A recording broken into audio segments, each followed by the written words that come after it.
দিয়ে যায়, করবেন সকাল সন্ধ্যা 7 বার। কয়বার? 7 বার যদি পড়েন, কিসের রাসেল ভাইবার?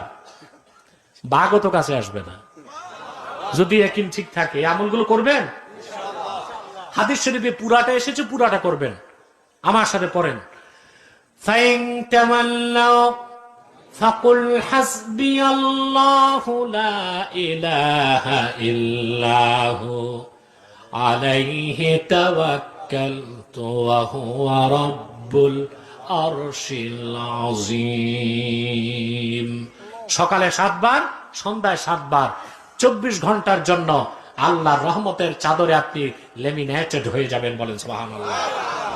সাপ, বিচ্ছু, জিন, ভূত, পেরেত, কিছু পেরেত বলে কিছু নাই, ভূত বলে কিছু নাই, জিন আপনার ধারে কাছেও আসবে না। সুবহানাল্লাহ বলেন।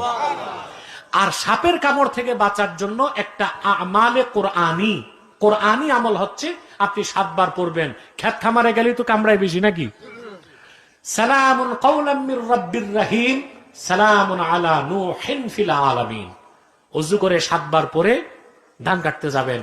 সাপ সবল দিতে চাইলো, আল্লাহর হুকুমে তার মুখ বন্ধ থাকবে ইনশাআল্লাহ। আল্লাহ আমাদের কবুল করুন, আল্লাহ আমাদের মঞ্জুর করুন। পারবেন না ইনশাআল্লাহ? আপনারা বলতেছেন হুজুর চিকিৎসা শুরু করে দিয়েছে। আরে ভাই, এটা তো আমালে কোরআন।